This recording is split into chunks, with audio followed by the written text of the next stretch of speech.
Hey guys, Corey here. Welcome to Blue Talks, and I hope you enjoy this video.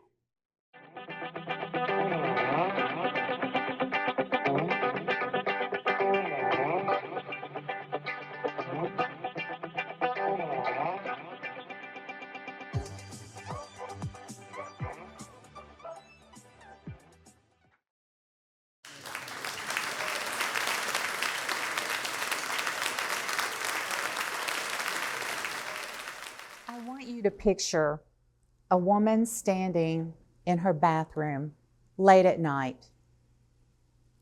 The house is finally quiet. The emails are answered. The meetings are over. Everyone else finally needs nothing from her. And now, for the first time all day, she is alone with herself. She looks in the mirror and barely recognizes the person staring back at her. Not because she isn't successful, not because she isn't capable, but because somewhere along the way, she disappeared beneath the roles that she had to play for everyone else. She became who people needed her to be. The strong one, the dependable one, the achiever, the caretaker, the one who keeps everything together, but not necessarily herself. And then she asks herself a question so uncomfortable, so terrifying, that most people spend years trying to outrun it. Is this all there is? Not because her life looks bad on paper, but because deep down, she knows that she was made for more than just surviving. And I think that moment happens far more often than we realize. In boardrooms, in marriages, in careers, in leadership, in motherhood, in the silence that's there after everyone else goes to sleep. And the heartbreaking part is how many people convince themselves that this quiet disconnection is simply adulthood. But it isn't. It's actually misalignment. And I know this because I lived it. I think one of the most greatest tragedies in modern life is how many people spend years believing that something is wrong with them, when what's actually wrong is the life that they've been taught to perform. We live in a world that rewards performance. We hand out promotions for burnout. We praise people for overextending themselves. We celebrate exhaustion like it's evidence of worth. And many of us became so skilled at meeting expectations that we lost connection with ourselves in that process. You see, we learned how to survive, but not necessarily how to belong to ourselves. And eventually, your soul notices. And the most dangerous kind of disconnection is the kind that gets rewarded. I was the strong one, the dependable one, the achiever, the person that people could count on. And for a long time, I thought survival meant success. I thought if I just keep accomplishing enough, helping enough, proving enough, then eventually I will feel fulfilled. But achievement without alignment is exhausting. And many people think burnout comes from doing too much, but often burnout comes from being someone you are not for too long. And I think many high performers secretly live with this fear that if they stop performing, they might discover they no longer know who they are underneath it. So they keep moving, they keep producing and carrying everyone else. And from the outside, their life looks successful, but internally, they feel disconnected from themselves. And that disconnect doesn't always show up as collapse.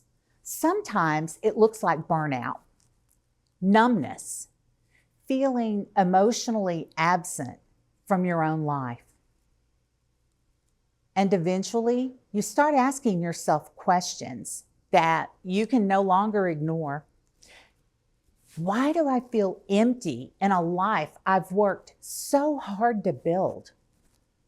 Why do I feel lonely even when I'm surrounded by people?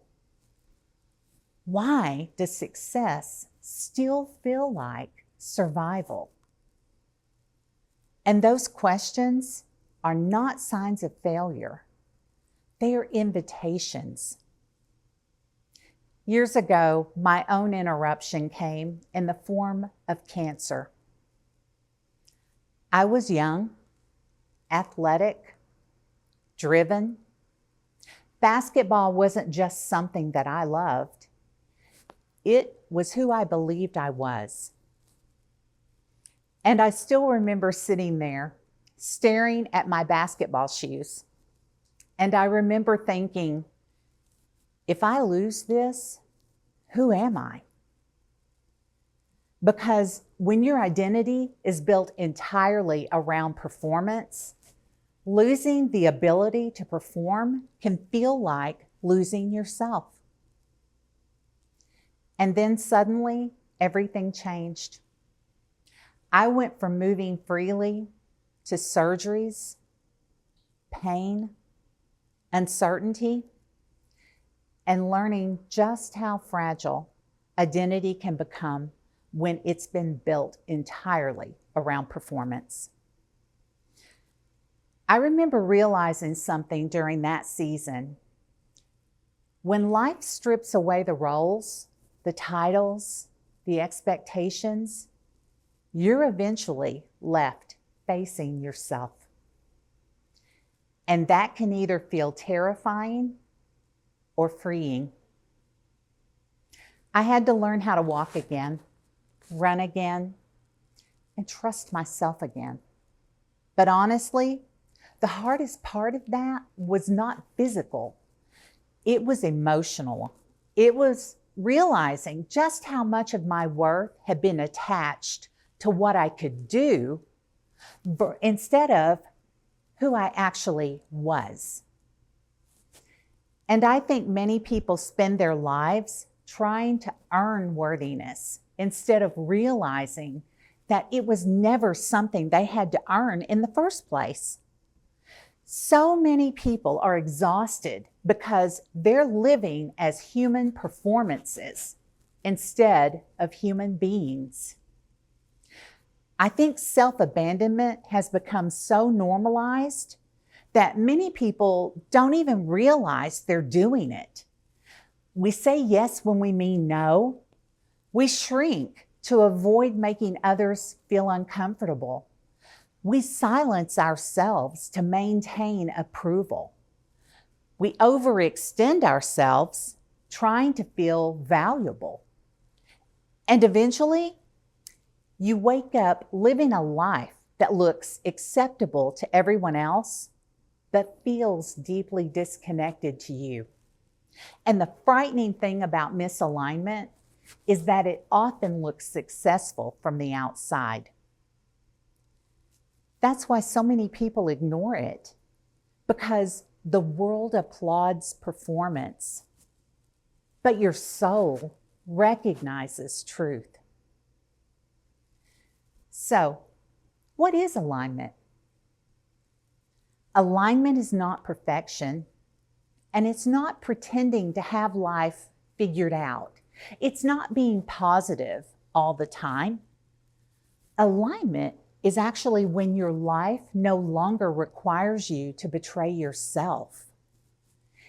It's when your voice matches your values, your decisions match your truth, and your success no longer costs you your peace. And for many people, alignment begins the moment that they stop asking, what will make me impressive?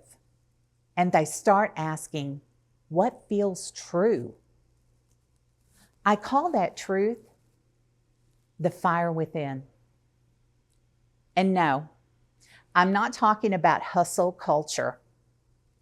I'm talking about the part of you that still exists underneath the conditioning. The part of you that remembers who you are, what matters, what you deserve, and what kind of life you were actually created to live. The fire within is not loud. Sometimes it's barely a whisper. It sounds like, there has to be more than this. I can't keep abandoning myself like this. I want to feel alive again. And the beautiful thing is that that fire never truly disappears. It waits for the moment that you're finally willing to listen to it. I want to end where we began, with the woman standing in front of the mirror late at night. The woman who built the career, managed the responsibilities, took care of everyone else, met the expectations, and held everything together. The woman who stared at her own reflection and quietly asked herself, is this all there is? Maybe that woman is someone that you love. Maybe that woman is you.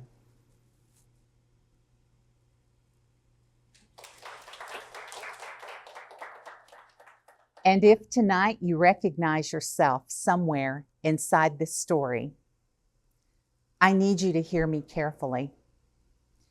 You do not have to abandon yourself in order to be loved. You do not have to earn rest through exhaustion. You do not have to prove your worth through sacrifice.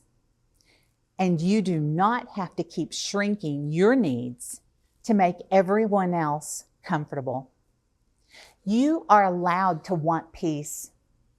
You are allowed to choose joy. You're allowed to protect your solitude, to feel gratitude, to experience happiness without guilt. And you are worthy of being loved the way that you deserve to be loved. Not tolerated, not managed, not emotionally carried by yourself. You were never meant to be the only one rowing the boat in your relationships. Love should not require one person to slowly disappear so everyone else can remain comfortable. And somewhere along the way, many people learn to confuse self-abandonment with love. And some people have spent so long being everything for everyone else that they no longer know what it feels like to be emotionally cared for too. That being needed is the same thing as being loved. That overgiving is the price of connection. But real love does not require you to disappear. Real love meets you. It supports you. It considers you. It protects your heart too. And something extraordinary happens when a person finally stops abandoning themselves. You see, they become lighter, more honest, more present, more alive. They stop living from obligation and start living from intention. They laugh more easily, breathe more deeply, love more honestly. And for the first time in a very long time, their life actually feels like it belongs to them. And there comes a moment when you finally realize that abandoning yourself to keep the peace, that's still abandonment. And maybe this is the moment that you stop apologizing for having needs, for having boundaries, for wanting reciprocity, for expecting honesty, respect, effort, care. Maybe this is the moment you finally decide that the way people treat you will no longer be determined by how much you are willing to tolerate. Maybe this is the moment that you make a stand for yourself, because no one else can decide your worth for you. And there comes a point where continuing to betray yourself becomes more painful than disappointing other people. So the next time you find yourself standing in front of the mirror, wondering if this is all there is, I hope you remember this instead. You are worthy of peace, worthy of joy, worthy of rest, worthy of love that meets you instead of drains you.